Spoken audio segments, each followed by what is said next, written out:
Panel করে transfer ডিরেকশনে দেওয়া হয়েছিল। সেখান থেকে আমাকে অ্যাপার্টমেন্ট দেওয়া হলো না, কিন্তু রেকর্ড রোস্টার মেনটেন করে যেখানে এসটি ক্যান্ডিডেট একজন ব্যক্তিগত হলো, তাকে প্রথমে জয়েন করে দেওয়া হলো 95 সালের জানুয়ারি মাসের 2 তারিখ, এবং আমাদের পরীক্ষাটা শেষ হয়েছিল আপনার ডিসেম্বরের 7 তারিখে পরীক্ষা হয়েছিল, রেজাল্ট হয়েছিল 23শে ডিসেম্বর 1994। ডিসেম্বর থেকে ফার্স্ট জানুয়ারি পর্যন্ত কোর্স শুরু ছিল। তো কীভাবে একটা কর্মচারী নতুন অ্যাপয়েন্টমেন্ট সে 2 তারিখে চেয়ারে গিয়ে বসলো এবং অ্যাপয়েন্টমেন্ট লেটার পেল, সেটা আমার অজানা ছিল। পরবর্তীকালে আমি জানতে পারলাম যে আমার ওই প্যানেলে 2 নম্বরের নাম ছিল, 1 নম্বরে যার নাম ছিল তিনি এখানে কর্মচারীকে হিসাবে যোগ দিতে আনছেন, কারণ তিনি অলরেডি এসপি অফিসে 3 মাস আগে জয়েন করে ফেলেছেন। সে জানিয়ে দিল যে না, আমি এখানে চাকরি করবো না, যেহেতু আমার সিনিয়রিটি 2 মাস লস হবে। তো ন্যাশনালি আমি এখানে প্রথম স্থানাধিকারী হলাম, কিন্তু আমার জয়েনিংটা চলে গেল 1996 সালের আগস্ট মাসে। 94 সালে পরীক্ষা দিলাম, কিন্তু 96 আগস্টে জয়েন করলাম। ইতিমধ্যে 95 সালে নতুন নোটিফিকেশন জারি হয়ে যায় এবং সেখানে 4 জনকে রিক্রুট করে দেওয়া হয়। 96 সালে নতুন নোটিফিকেশন জারি হলো, সেখান থেকেও একজনকে সিলেক্ট করা হলো। তো এবার 95 সালে যাদের নোটিফিকেশন ছিল তাদের 95 সালে জয়েন দিয়ে দেওয়া। ইতিমধ্যে ইন্টারভিউ পাস করার মাধ্যমে আলিপুর থেকে একজন আসলো, তারপরেও ঘটনা জয়েন করা হলো এবং আমাদের 2 মিলে একজন ওই প্রমোশন পাবে, তাকেও জয়েন দিয়ে দেওয়া হলো 95 সালে। তারপরে এই প্যানেলের আমি যেহেতু প্রথম স্থানাধিকারী, আমাকে জয়েন করা ছিল। এই ব্যাপারটা আমি জানতে পারলাম আমাদের 8-16-25 এই রুলটা যখন আসলো 2001-এ, সেই রুলসে যখন আমি 8 বছরের যোগ্যতা চাইলাম, তখন আমি জানতে পারলাম যে আমাদের এই প্যানেল থেকে একজনকে যার মেরিট ছিল 12 নম্বর, তাকে জয়েন দিয়ে দেওয়া। এবং তখন থেকে আমি লাগাতার ডিস্ট্রিক্টকে বিভিন্ন চিঠি পত্র প্রদান করলাম, কিন্তু তার কোনো সুবিধা পাইনি। শেষমেশ এইটা যখন আমার 16 বছরের বেনিফিট হবে, তার আগে আমার একটু প্রমোশন হয়ে যায় এবং সেটা হচ্ছে 2013 সালে।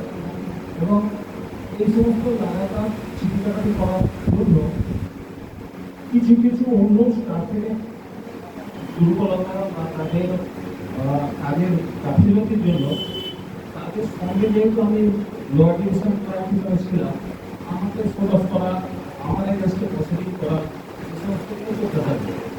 ইতিমধ্যে তো আমার এগেস্টে অন্তত 20 উপরে ফোকাস হয়েছে এবং 2খানা প্রসিডিংও জমা হয়েছে, যেগুলো হাইকোর্টে আমি দিয়েছিলাম। হাইকোর্ট সেগুলো বায়াস বলে পাস করে দেওয়ার জন্য ডাইরেকশন দিয়েছিল এবং সেই মতো প্রসিডিংগুলো নিষ্পত্তি হয় এবং আমার ইউজি প্রমোশনটা হেল্ড আপ ছিল। ইউজি প্রমোশনটা 2013 সালে দেয় এবং সেটা হাইকোর্টে অর্ডারের বেসিসে কমিটি রেগুলেশনকে সেগুলো আমাকে ছাড়ে এবং এরপরেও আমি ফের আবার স্যারকে চিঠি করতে থাকি যে আমি যেহেতু গ্রেডেশন মেনটেন করা হয়নি, আমি গ্রেডেশনে প্রথম ছিলাম এবং যাকে রিক্রুট করা হয়েছে প্রধান সে ভালো ছিল, অর্থাৎ এই গ্রেডের মেরিটটা মেনটেন করা হয়নি। এই চিঠিটা করার পরে আমার দ্বিতীয় প্রসিডিং হওয়া শুরু হলো অন্য একটা অজুহাত দেখি যে আমি যখন ন্যাচারাল ডিপার্টমেন্টে পোস্টিং ছিলাম তখন ওখানে ফান্ডের কোনো টাকা ছিল না। আমি ডিল করেছিলাম, ট্রেজারি ডিলে অপারেশন দিয়েছিল যে যেহেতু ফান্ডে অ্যালটমেন্ট নেই তত বিলটা ছাড়া যাচ্ছে। তো আমার আগের কর্মচারী সেখানে সারা বছরে 4,000 টাকায় পোস্টেজ খরচ করেছিল, আমি সেখানে মোর দেন 90,000 পোস্টেজ খরচ করেছি 1 ইয়ার। সেগুলো সমস্ত ওই আপনার যেগুলো মেশিনের মাধ্যম দিয়ে পোস্টেজগুলো হয়, ওই মেশিনের নামটা এই ট্যাঙ্কিং মেশিন, ওই ট্যাঙ্কিং মেশিন পোস্ট অফিস থেকে আমি টাকা ভরে নিয়ে আসলাম এবং সেগুলো ইস্যু হতো এবং সেখানে এই লাস্টে যে পরিমাণ চিঠি জমা হয়েছিল ডেলিভারি হয়নি, তার বেসিসে আমাকে ওখান থেকে প্রথম প্রসিডিংয়ের জন্য 2020 সালে সরিয়ে দিয়ে যাওয়া হয় হাসপাতালের আমতাতে, এবং এই আমতাতে কাজবাজ ফেলে রাখা হয়। এরপরে যখন প্রথম প্রসিডিংটা আমি 2010 সালে হাইকোর্টে গেলাম, নিষ্পত্তি হলো। বর্তমান যিনি এডিট আছেন ভাস্কর মহাচার্য আসাদ, উনি আমাদের রেজিস্টার ছিলেন। উনি বললেন যে আমাদের ডিস্ট্রিক্ট জাজের হয়ে হাইকোর্টে দৌড় করেছে, এটাকে ওদের করতে হবে। তো উনি যেখানে ইমপ্লিমেন্ট করলেন, ওরা দেখলেন যে এই 2005 থেকে 2010 পর্যন্ত সেই চিঠিগুলো যেগুলো পোস্টেজের অভাবে পাঠানো যায়, সেগুলো ইনট্যাক্ট আমাদেরকে উঠে আছে, আর পরেও মাত্র কাজ করে দিয়ে গেছে। অথচ তারা সেই চিঠিগুলোকে কোনো করেনি, এবং তারা ওই 16,000 টাকা যে বিলটা এসেছিল, সেই বিলের তাদের হাতে যে চিঠিগুলো ছিল তারা সেগুলো ছিল। তো অটোমেটিক্যালি এই চিঠিগুলো পড়েছিল ওই রেজিস্ট্রার সাহেব ভাস্কর ভট্টাচার্য মহাশয়, উনি ইমেল তৈরি করলেন এবং একটি চার্জশিট তৈরি করলেন। যে চার্জশিটটা কোনো চার্জশিটের ফরম্যাটই নয়, উনি কীভাবে চার্জশিট করতে হয় আমার মনে হয় ওনার সেটা জানালেই, এবং আগের প্রসিডিংটা দেখলে উনি চার্জশিটের ব্যাপারটা জানতে পারবেন। তো উনি চার্জশিট করে আমাকে সেকেন্ড প্রসিডিং একটা করলেন যে আমি রাজীব খানের কাজ করিনি, আইডল দল হয়ে বসছিলাম এবং সেখানে এত কাজ আমি ফেলে রেখে গেছি। তো সেই সেকেন্ড প্রসিডিং 2016 সালে হাইকোর্ট করে সেটাকে ক্রস করা হলো। তো আমাদের ফার্স্ট কোর্টের ম্যাডাম ছিল এবং এর পরেও আমাদের এইভাবে চলছে। চলতে চলতে ইতিমধ্যে আমাকে বেশিরভাগ সময় মফস্বল কাজ করতে হয়েছে। আমার সার্ভিস এখন পর্যন্ত 8 বছরের উপর হয়ে গেছে। আমি 29.5 বছরের রিটায়ার করব, আগামী জানুয়ারি মাসে রিটায়ার করব। ইতিমধ্যে আমি আপনাদের 2005 মফস্বল করে এসেছি এবং উইকিপিডিয়ায় 2 বছর 1999 সাল থেকে 2001, 19 সাল থেকে 2021 মফস্বল করেছি। তারপরেও আমার 6 মাসের বাকি আছে। এখন সেফটি কমিশনটা হঠাৎ করে ইমপ্লিমেন্টেশন হচ্ছে না।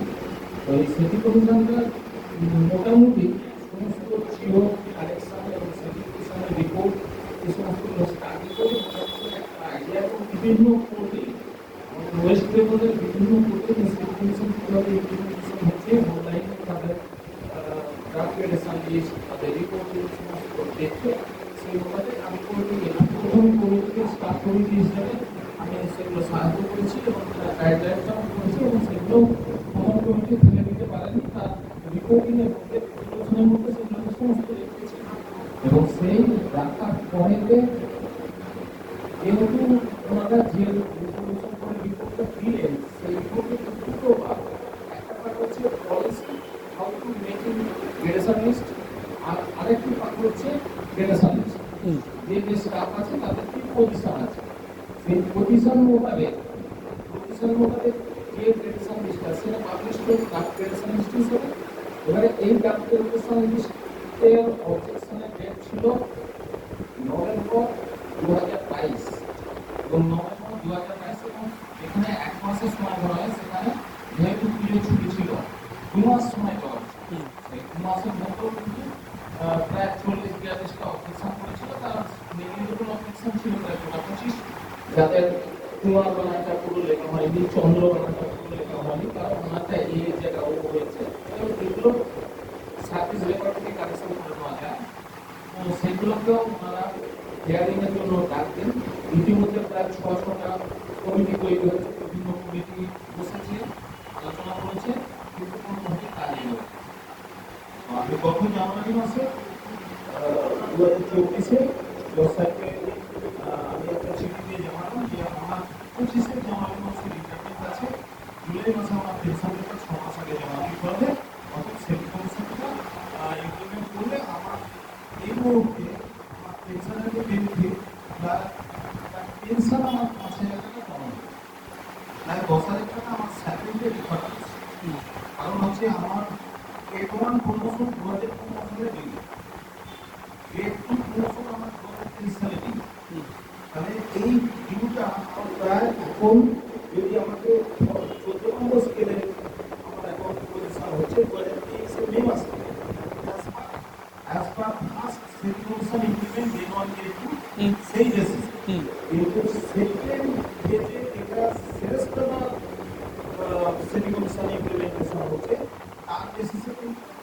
আরো নতুন করে কিছু পোস্ট ক্রিয়েট হয়েছে, আপগ্রেড হয়েছে পোস্ট। যে পোস্টগুলো আপগ্রেড হয়েছে তার মধ্যে হচ্ছে সিনিয়র সেলস তার 14 স্কেল এবং জুনিয়র সেলস তার সিভিল জুনিয়র ডিভিশন তাদের 12 নম্বর স্কেল দেওয়া হয়েছে, তারা 9 নম্বর স্কেলে অলরেডি ছিল। তারপরে 9 নম্বরের লোকগুলো 9 নম্বরে দেখা যাবে, ওখানে 12 নম্বরের লোকের রিক্রুটমেন্ট হবে। তাহলে 1/4/2003 থেকে যারা 10 নম্বরে ছিল তারা এখন জুনিয়র সেলস হিসেবে যাবে। মানে আমার পজিশনটা ক্রমশ ওই 2009-এ আমি ইউডি পেয়েছি, সেটা ক্রমশ নামতে নামতে 2005 পর্যন্ত চলে যাচ্ছে। এটাও কিন্তু কমিটি বুঝতে পারছে না। আমি যে চিঠি দিয়েছিলাম জজ সাহেবকে, জজ সাহেব সেই চিঠি দীর্ঘদিন ধরে রেখে দিয়েছিল। আমি মার্চ মাসের পুনরায় একটি চিঠি দিলাম, তাতে বললাম যে আমি আগে এই চিঠি দিয়েছিলাম এবং আমার বেসিকতে এতটা ডিফারেন্স হচ্ছে, আমার প্রমোশনগুলো এই সময় থেকে ডিউ আছে। স্টেটমেন্ট করে সেই 8 পাতা স্টেটমেন্ট করে টোটাল ইউডি থেকে 14 নম্বর পর্যন্ত ফিগার কি দাঁড়ায়, কত ডিফারেন্স হচ্ছে এবং কত আমার ডিউ হয়ে গেছে তার স্টেটমেন্টটা দিলাম। সেই স্টেটমেন্টেও কিন্তু কোনো রেসপন্স করলেন না। আমি যথারীতি 2009-তে ফের অনারেবল কোর্টের কাছে গিয়ে পিডি ফাইল করলাম 226-এ, এবং অনারেবল কোর্ট এবং তাতে আমার উকিলবাবু একটা জিনিস বললেন যে গভর্নমেন্টের রুল এবং সুপ্রিম কোর্টের ভার্ডিক এগুলো আছে, যেখানে কোনো জুনিয়রকে সিনিয়র পোস্টে 180 ডেজের বেশি কাজ করানো হয়, তাহলে সেই পোস্টের স্কেলটা তাকে দিতে হবে। তো সেই হিসাবে আমি 2017 থেকে 2019 পর্যন্ত গ্রেড 1 টেস্টার হিসেবে 2 বছর কাজ করেছি এবং 2019 থেকে 2021 পর্যন্ত senior sales cadre senior division Uluberia, সেখানে 2 বছর আমি সেলস ক্যাডার হিসেবে কাজ করেছি। ওখান থেকে আমি ফের আবার সিনিয়র ডিভিশন ট্রান্সপোর্ট হাওড়া তার সেলস ক্যাডার হিসেবে 10ই জুন পর্যন্ত আমি কাজ করলাম। তাহলে আমি তো মোর দ্যান 180 ডেজ কেন, আমি 2019 টু 2024-এর জুন পর্যন্ত আমি সিনিয়র সেলস ক্যাডার কাজ করেছি। তাহলে এইটাও আমার ওই স্কেলটা করা হচ্ছে। তো এই ফিগার দিয়ে আমার অভিভাবক হাইকোর্টের রিপোর্ট করলেন এবং ওই চিঠি দুটো অ্যাটাচ করলেন এবং হাইকোর্ট যথারীতি বললেন যে দেখুন আপনার ক্লায়েন্টের তো খুবই অল্প সময়, রেসপন্ডেন্টকে যদি আমি একটা কন্টেস্টের বিচার করতে যাই তাহলে রেসপন্ডেন্টকে রিলেটেড করে কিছু বলার সুযোগ দিতে হবে, কিন্তু রেসপন্ডেন্ট এসে যদি আমাদের টাইম দেওয়ার পরে আমাকে টাইম দিতে হবে। এরপরে পুজোর ছুটি এসে যাবে, ক্রিসমাস ছুটি এসে যাবে, আপনার ক্লায়েন্টের রিটায়ারমেন্ট এসে যাবে। অর্থাৎ আপনার ক্লায়েন্টকে আমি স্বার্থ সংস্থা একদম দিতে পারবো না। এক্ষেত্রে আমি এটা আপনার ক্লায়েন্টের হক, উনি এটা পাবেন। আর্টিকেল 300A, আর্টিকেল 14, আর্টিকেল 19 আর আর্টিকেল 21 এই হিসাবে উনি পাবেন।